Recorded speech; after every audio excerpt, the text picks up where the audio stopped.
Welcome to Just One Thing for Parents. I was thrilled to be joined by Christine Dunkley, who is a consultant psychotherapist and an author. She specializes in dialectic behavior therapy, which is a type of talking therapy that's adapted for people who feel emotions really intensely. And I'd really highly recommend her book, Regulating Emotions the DBT Way. It really accessibly describes the kind of nuance of emotional regulation and walks you through strategies to manage. In the episode today, she talks about why saying to your kids, I just want you to be happy, isn't advised.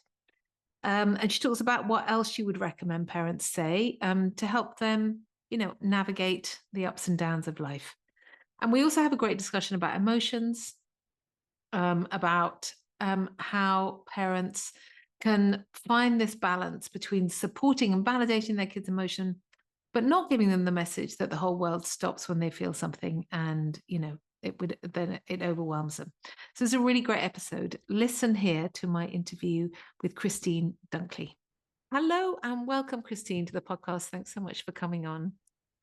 Thank you. So my question for you is, what is just one thing parents could say to their kids instead of, I just want you to be happy? And perhaps just start by saying why you chose this question to answer, why you think this is so important. Yeah. Okay. Well, I think that people tend to say, I just want you to be happy to their children as a kind of liberation. Like they're saying, it doesn't matter if you fail your exams. It doesn't matter if you're gay. It doesn't matter if you choose a menial job. I just want you to be happy. It's kind of a freeing thing. So it's a lovely intention behind it. The difficulty for us is that when a child hears, I just want you to be happy, then they start to think, I've got to be happy. That's the thing. I've got to be happy. And not only does it focus them easily on their mood, it focuses them too much on their mood. But also it's really hard. It's really hard when you're a teenager, when you're a young person, when your emotions are so raw. Happiness is elusive. And so here you are. It's one of the most elusive things anyway, isn't it? Aren't we all just trying to be happy? Yes. So it's meant well, and it backfires. And then these lovely parents who are just thinking, I only want you to be happy. That's my main goal in life, are wondering, how did this go so badly wrong? Yeah, So because I've then got some tips. Sorry, go on. Yeah. Go on. Well, I was just going to say, because then I suppose when a young person doesn't feel happy, they think this is wrong. Something's wrong. What's going on? I feel anxious. I feel sad. Mum or dad said that this isn't what I should be aiming for. Yeah, you got it. You got it. So it's making a rod for your own back, really. And if we can help parents not make a rod for them, just it's hard enough as it is. Don't make a rod for your own back. That's what I was. So what should they say instead? Well, first of all, you don't have to say, I just want you to do anything. You don't have to say, I just want you to be this or that. If you do want to say something, though, and it's good for you to hold this perception in your own mind, I want you to find something to do that's worthwhile or rewarding. I just want you to find something to do that's worthwhile or rewarding, because we kind of know that our emotions are contextual. Our emotions refer to the context that we're in. And so you can't think your way out of an emotion. You have to kind of act your way out of an emotion. And the things you do have the biggest effect on your emotion. So if we give an injunction to someone to feel something, it's almost impossible. Whereas if we give them an injunction to do something, that feeling will come as a side effect. So, find something rewarding. Now, rewarding is also quite a nice term, especially if you're talking to teens, Find something rewarding, because it doesn't imply that it will be fun. It just implies that you get something back from it. Find something that you think is worthwhile. And it's important that it's what they think is worthwhile, not you have to find something that's worthwhile and I think it's doing all the recycling or whatever. It's got to come from them. What do they think is worthwhile? Yeah. And we know that contributing to other people helps us out. It helps us feel better about ourselves. Mm. Contributing to the world helps us feel better. And so we're moving from an injunction to feel something to an injunction to do different things and work out which of those things you think are rewarding. I love that. That's such a great idea. I've been very aware of the research coming out of the field of looking at the adolescent brain and looking at teenagers and how they're finding, particularly during the teenage years, this contributing to others, doing things for other people really is incredibly beneficial for the doer. And it's something we don't think about, do we? When a Oh, child is struggling, we think, no, oh, well, let's, stay in bed and I'll bring you tea and don't put no. too much pressure. And actually, what we need to be saying is, why don't you go and do a good deed? Because that's what's going to make you feel better. Yeah. And they get so much kudos from it. They get so Yeah. much gratitude from it. Yeah. There's a lot in there that's really important to their developing self-esteem, Yeah. which is what they get back Yeah. and gives them an opportunity to get things back. Yeah. Um, you could overdo it because Mm. another thing we find is that if you've got people who are very perfectionistic, and that Oh, can yeah. happen with your teens, especially if your teens develop like eating problems, that they're overly focused on this message of things coming back to them and being told that they're doing well and being told that they're really valuable and things like that. And Right. their own needs can get missed out slightly in that. And so that's why if we are going to focus them on any feeling at all, it's do you get a reward from it? We're not Right. saying we want everyone else to get the reward from it. We're saying, do you feel it's rewarding? Do you feel it's worthwhile? So that their needs are equally met. It's quite sophisticated, really. I It really is. like it. I really like it. Yeah. So you are, because what I love that you bring out there is that we're always trying to help teenagers to focus on what's going on inside them, not just to be focused on Yeah. other people and what do other people think about what I'm doing, which is why external rewards have a place, but actually you can really overdo it. And a teenager is very much tuned into what do other people think of me? What's my identity? How do I fit in? How do I belong? What's different about me? So I think that's lovely because you're still saying you do need to think about what matters to you. What are your values? What do you find rewarding? But it Yes. might be contributing to others that makes you feel Yes, good. it's a doing. It's a It's a doing. doing. It Yeah. it comes from doing. So we're Yeah. moving from a kind of be this to do this. And Yeah. the great thing about that is if your child ever suffers from depression or anxiety and things like that, the more things you do, the Yeah. more ways you find of dealing with that stuff. Mm. So if you just focus on being, it's burdensome. It's Yeah. burdensome. And we never meant it to be that way. We No. never meant it to be a burden. So Yeah. it's a kind of tripwire, I think. It's a parenting tripwire. Yeah. And We I were just want just you to be happy. Yeah, we were just talking a little before we came on air, weren't we, about how over time there has been this shift to focusing on emotions, and that is a good thing. But it's a difficult balance for parents. Sometimes it can be a bit too much. Can you just say something about that? I thought it was so useful what you were saying earlier. What was I saying earlier? I've forgotten now. What was I saying earlier? I'm sure it was really good anyway. Yeah. I forgot what I said. Just when we were talking about how there's this tendency to focus too much on emotions, Yes. and then without and that can make kids feel like any bad emotion is too Yeah, much, is too it's too overwhelming. much. That's Yeah. right.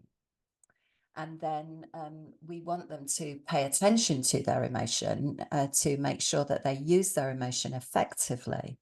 And that's the content of my book, Regulating Emotion the DBT Way, is every emotion has a message. All emotions are trying to help us. I And so love that. we just want to work out, what is it trying to tell us? No emotion is a bad thing. It doesn't matter if you feel guilty, if you feel ashamed.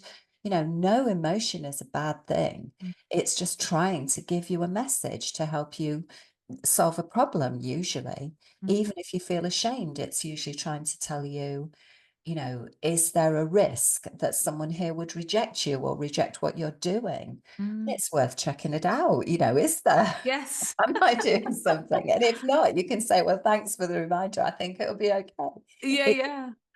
Emotions make good friends and terrible masters. Oh, I love that. That's what we've got to remember. You want to be good friends with your emotions, but don't let your emotions boss you. Yes. And there's something really interesting, and I wanted to mention it on this podcast. A researcher called Michaela Reidiger has done some investigations about adolescence, and she's done it on, I don't know if you've heard of this, contrahedonic motivation. So she did this study with hundreds of people, about 300, 400 people of different ages, but there were young people and there were all the way through from, young people right through to 80 something. And she asked them to check in with themselves on the phone. I think they got phone reminders or something, and they had to check in. Are you having an emotion right now? And if so, what is it? And if you are having an emotion, are you trying to achieve a different emotion than what you've got? So, just let's find that out. Yeah. Anyway, what happened was really interesting. And I wish someone had told me this when I was parenting my teens. I wish someone had told me this.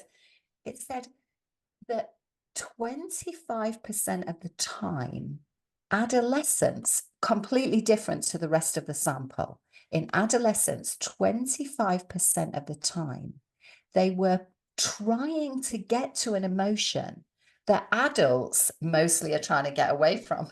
So 25% of the time, the adolescents were trying to pursue an emotion like anger or sadness or something that in adulthood you're like, oh yeah, if we can avoid that, that's a great thing. Wow. Now, how do we make sense of this? And Yeah. what Michaela and her team were thinking is that in the shelter of adolescence, we're meant to try out all our emotions and make sure that these vital, survival mechanisms work perfectly. And Wow. so while we're in the shelter of adolescence, we test them out and no bad things are going to happen to us. Does this make sense of all that kind of horror, reading the horror stories and Yeah. trying to go on the roller coaster, which is in adults you're like, this is vomit inducing, I do not want to do this. All of these things that they do, they draw artwork. If you go to a teen display of artwork, it's always full of gore and self-harming, all of this stuff. They're literally, they are pursuing Wow. the extent of all their emotions while they're adolescents, and they do grow out of it. That is such an interesting finding. I didn't know that. It is, it's really good. Contrahedonic motivation, Wow. Michaela Reidiger, Ridiger. And when I read that, I was like, if I'd have known that when I was a parent, Yeah. that, when some of the times I'm saying to them, you're just trying to make yourself miserable. They were. They were. Yeah, And they it's were. almost, They it's were. I was blaming amazing. myself. I was blaming myself. We It's did all, that, didn't we? We did that. yes, absolutely. It's almost like they're practicing. It's a time of Yes. practicing, isn't it? It's What a does this? time of practice. It's a Yeah. time of practice. And what I was also saying to you earlier, and I think this is really important, my last little message that I'd like to get in for parents, Yes. is that, while they're practicing, we cannot take their emotion overly seriously, right? Yes. And I was giving this example of when, you know, Tommy comes home and said, somebody was mean to me at school today. And you're meant to kind of go, oh, what did they do that was mean? And you kind of parody the emotion a little bit so they can see it, but they can see that you're okay with it, basically. But if instead what you say is, what? What did they say to you? What happened? Did you tell your teacher? Should I ring up? You know, then you scare them. You're actually taking their emotion and making it bigger. And so what we want to do is get that balance, that middle ground. And I was telling you about a friend of mine who'd said, she said to her son on the way to an exam, how are you feeling? And his reply was, don't start. And that is out of the mouths of babes. Yes, That is the absolutely. message for parents everywhere. Don't start making this worse than it is. Yeah. And They're I good think, at that. They're good at that. yes, it's so great. And I think, what we were saying also, that sometimes people who go into the helping profession, we have a tendency to do that. Do it. Yeah, We I need, did it. I did. Hands I up. did it I too. did it. Yeah, I did it. So instead, just give us a one-liner for what would be better to say on the way to the exam. What would be better to say on the way to the exam is, do you want pizza for dinner tonight? Or do you Yeah. want that's the best thing to say on the way to the exam. Yeah. What You do you know, want for dinner? yeah. My daughter is a performer and she had a big performance recently. Yeah. And as she went in, I gave her a hug and I said, enjoy it. Enjoy it. Yeah. Yeah, I thought I'm not Right. going to say, "Are you nervous?" or, you Yeah. know, "Oh, I Yeah. hope it goes well." It's almost like they're reading the world through your face, aren't they? They are reading the world through your face. Yeah, And I think that we don't want to make it worse than it is. yeah. And, you know, most parents are doing a fantastic job. Parenting is Mm, really hard. mm, Most parents are doing a fabulous job. mm. And, you know, we can't beat ourselves up for this stuff. So, you know, if you do take something very seriously, go back to the child. I really like this injunction as well. Help your child to change their mind by Yeah. modeling how to change your mind. You know, Yes. go back to your child and say, you know, when I said that the other day, I don't think I was right about that. I had to think about it and Yes. I've changed my mind about that. I think I was wrong. Yeah. So you can go back and say, when I said that, I Mm, think maybe it wasn't the right message. I had to think about it, mm. because often as parents, we want our children to change their mind. Yeah. But we then do this thing of rigid parenting, like I can't say that because I'll be inconsistent. Yes, yes. Inconsistent sometimes. It's Yes. fine. It's better to teach them. You can rethink something, Yeah. and you know, circumstances can change. Yeah. Oh, Christine, thank you so much. So Thank you for useful and asking me. helpful to have your wisdom and your insights on the podcast today. So Oh, thanks thank so much for you. coming on. Thank you. It's been a pleasure. Thank you very much for inviting me.